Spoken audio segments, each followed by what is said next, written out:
Shalom. First, I want to give all praises, honor, and glory to Yahweh, Bahashem, Yahweh Shai, Bahashem, Rucha, Kodash.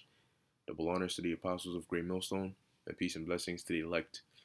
This is an article from ZeroHedge.com, published yesterday. Okay, and all the signs are basically pointing to it. Purge election year.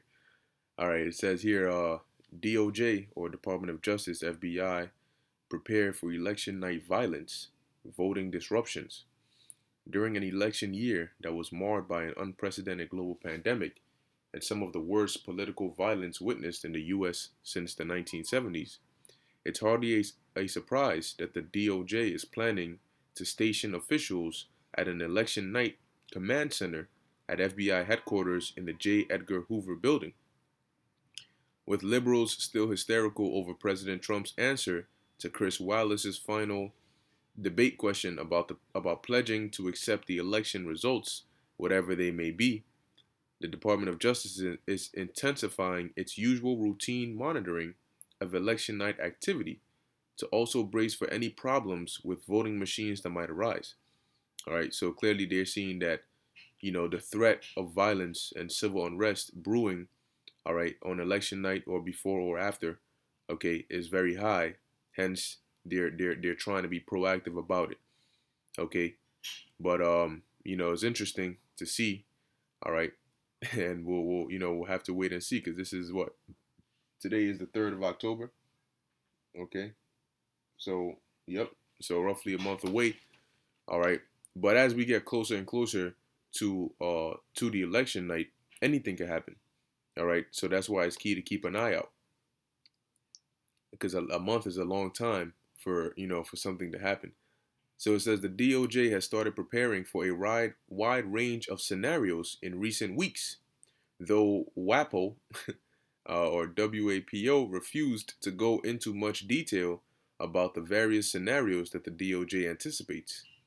The Department of Justice takes election security and integrity seriously, and this year is no exception, said Carrie Kupek, a Justice Department spokeswoman. But see, here's the thing.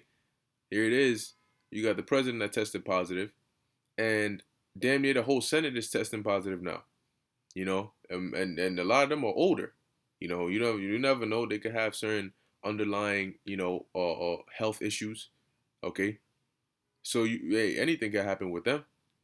It says the FBI said in a statement that, as in previous years, it is committed to protecting the American public's right to a fair and safe election by securing it. All right, as if that matters. Yeah, as if they don't set up these these running and these running members and candidates themselves. Okay, which they actually do. Oh, would you look at that? They said Cam Newton has tested positive for COVID-19. Oh boy, here we go. So you see the propaganda is coming back up again. Remember that second wave? Well, this is a way to start that second wave, okay? By throwing big or famous people, all right, having the virus. So now it wakes people up again and tell them, hey, this virus is not dead. This virus is still here.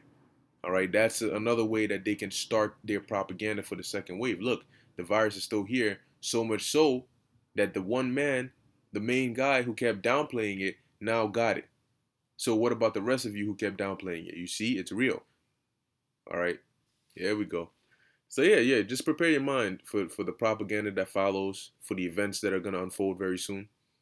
Okay, so it says and that officials are working closely with our federal, state, and local partners so everyone involved with safeguarding the election has the information and resources necessary to respond in a timely manner to any violations that may arise. All right. And it's looking like there's gonna be some violations that arise because like the way they set it up to where it's chaos either way, regardless of who wins. There's gonna be a party that is not gonna be happy. All right, and they're not gonna be willing to sit down for 4 years and allow the party that they don't support to do whatever it is they feel as though they're gonna do. It says, of course, our preparations for 2020 take into account the current climate of the country. The statement said, as always, the FBI has a responsibility to plan for a host of potential scenarios. While one DOJ flag insisted that this type of planning happens any year, another issued assured WAPO, all right, that anxieties about widespread political violence on election day are much more intense this year, given the extremely toxic political environment. All right, and based on how this goes, it could just throw the rest of the year into next year into chaos.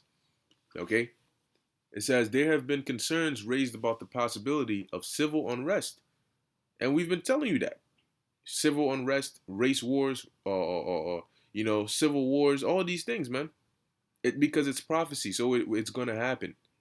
Now you're just seeing, all right, how, all right, what are the physical, three-dimensional events, all right, in the flesh that are gonna help or let these prophecies come to pass. And those are concerns raised on both sides for different reasons. And because of that, we're paying particularly close attention to that possibility. The official said, I think that we would be remiss if we didn't take the monitoring of election security and integrity particularly seriously.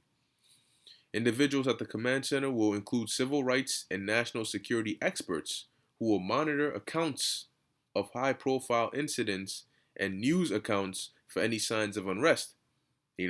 So hey, don't be surprised if they start doing what they're doing over there in Melbourne. Anybody who they might suspect of, trying to spark or incite violence or civil unrest or race wars, okay, they might come after you. But hold on though. Let's take a look at this. Project Megiddo. Let's take a look at Project Megiddo. And what does it say here in Project Megiddo? Okay. So it says Project Megiddo was a report researched and written by the United States Federal Bureau of Investigation under Director Louis Frey, released on October 20th, 1999. The report named followers of white supremacy, Christian identity, the militia movement, black Hebrew Israelites, and apocalyptic cults as potential terrorists who might become violent in reaction to the new millennium. Okay, now I want to see where it goes because it does mention something interesting that I'm looking for. Look at this. The report's purpose was to warn other domestic law enforcement agencies to the potential of extremist criminal activity in the United States by individuals or domestic groups who attach special significance to the year 2000. The report also stated the threat posed by extremists as result of perceived events associated with the year 2000 is very real. The volatile mix of apocalyptic religious and New World Order conspiracy theories may produce violent acts aimed at precipitating the end of the world as prophesied in the Bible. You hear that? So they already got it set up that look, people who are of the mindset of prophecy or violence unfolding and we call it prophecy, well, you already see the name right there. So this isn't something that's a joke. They already have it documented already, and this was in 1999. So what do you think they have in 2020? Okay, after all these different accounts they've set up of the Jersey shooting, all right, and all these other accounts, man. Now I was looking for a part. I think it mentioned race war, okay, and it basically they were saying that that these groups that they've listed here as hate groups are anticipating a race war, okay, and basically almost making it seem as though it's going to be our fault for that happening, as though we're the ones inciting it and trying to make it happen to fulfill biblical prophecy. But we're not making anything happen. We're just prophesying, telling you what's gonna happen. Don't confuse the two. Don't confuse the two. Here it is. We tell you what's about to happen before it happens, and you flip it around and make it seem as though we're making it happen. All right. I can't really find it here. I think it's in the full document of it.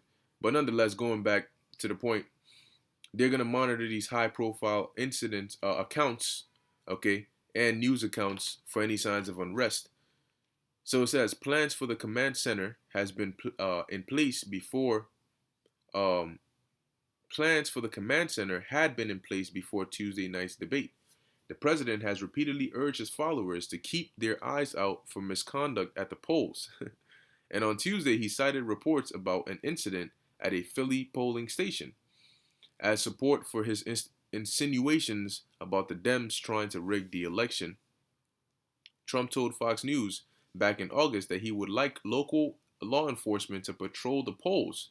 We are going to have sheriffs and we're going to have law enforcement and we're going to hopefully have U.S. attorneys. Trump said, although federal law prohibits the presence of armed men at polling places.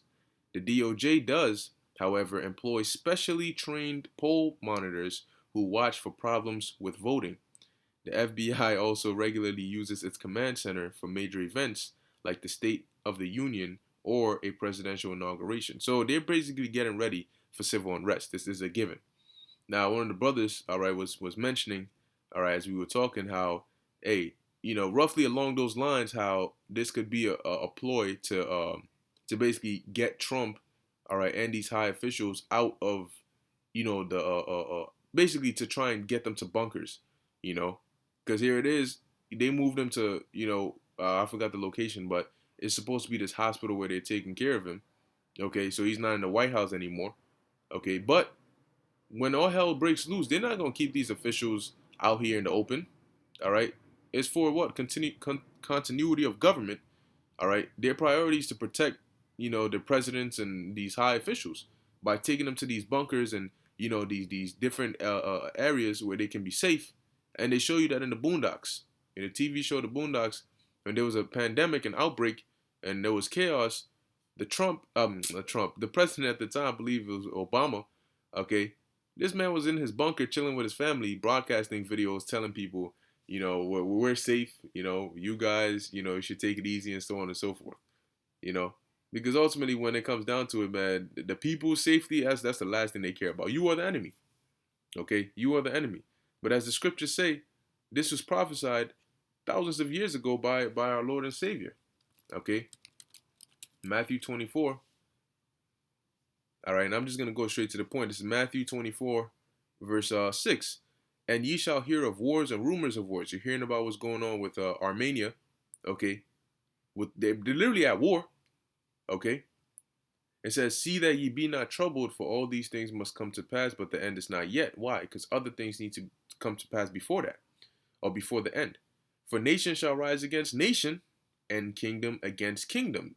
All right, and you have this kingdom which is divided, okay, which is why you're going to have civil wars. And you also have Jacob, all right, you Israelites, which are one nation, and you have these Edomites, which are another nation, that are rising up to go against each other, okay? And they're basically doing it behind two political figures. It says, and there shall be famines and pestilences and earthquakes in diverse places, because civil war, civil unrest, any chaotic situation does collateral damage. Stores get looted, fires get set, buildings get broken down, chaos is on the streets, and that breaks the regular cycle of supply and demand that goes into your food, your merchandise, your water, all these things.